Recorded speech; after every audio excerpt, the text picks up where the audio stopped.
কোন হিন্দু গায়ের মধ্যে, খ্রিস্টানের মধ্যে, ইহুদির মধ্যে আল্লাহ আমার নাম লিখতে পারতে, আল্লাহ তাআলা আমার আপনার মুসলমানের ঘরে মুসলমান বানিয়েছে। এর শুকরিয়া আদায় শেষ করতে পারবেন না। যদি কোন হিন্দু ঘরে পয়দা করতেন, হিন্দুর ঘরে পয়দা করতেন, গায়ের ঘরে পয়দা করতেন, ইহুদির ঘরে যেটা করে ফিলিস্তিনের গাজা এবং ফিলিস্তিনে যারা অত্যাচার করছে, ছোট হাজার হাজার লক্ষ লক্ষ মানুষ মেরেছে, ছোট ছোট রক্ত হচ্ছে, তাদের দিলে কোনো ব্যথা লাগে না, বেদনা লাগে না, কষ্ট লাগে না। তারাও মানুষ।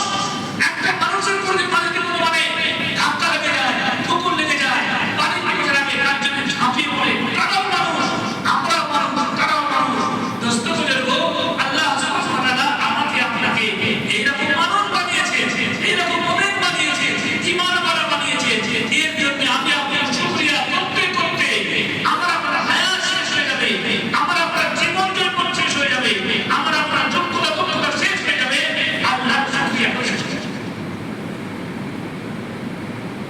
আল্লাহ তাআলা বলে দিয়েছেন, লা ইন শাকারতুম লাযিদান্নাকুম ওয়া লা ইন কাফারতুম ইন্না আযাবি লাশাদীদ।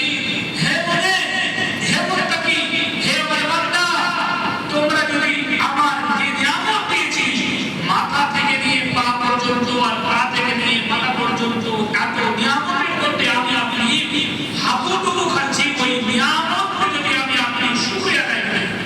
শুকরিয়া মানে কি? যে জিনিসটা যে জায়গায় রাখার দরকার, সেই জিনিসটা সেই জায়গায় রাখার নাম হলো নিয়ামতের শুকরিয়া আদায় করা। মনে মনে আমি 200 জনের খানা খেতে পারবো, ভাত খেতে পারবো, যদি 400 জনের খানা প্লেটে নিয়ে 200 জনের খেয়ে যদি আর ভাতটাকে ফেলে দিই, এটা হলো নিয়ামতের না বাদলি। টুপিটা মাথায় রাখার জায়গা যদি আমি পায়ে রাখি, কোমরে রাখি, নিচে রাখি, এটা হলো নিয়ামতের না বাদলি।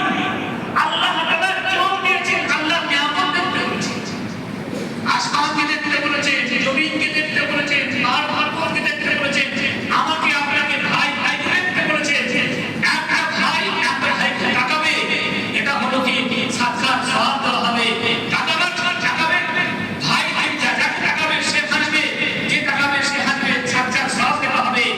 বলা হলো কোনো মানুষ যদি নিজের পিতা মাতার থেকে মানে নেক দৃষ্টিতে সুর দৃষ্টিতে তাকায়, হাত ধরা সওয়াব দেওয়া হবে, গুনাহ করা সওয়াব দেওয়া হবে। তাহলে আল্লাহ তাআলা যদি ওটাকে অন্য জায়গায় দেখি, অন্য কিছু দেখি, তাহলে আমাদের দাঁড়াতে করা হবে।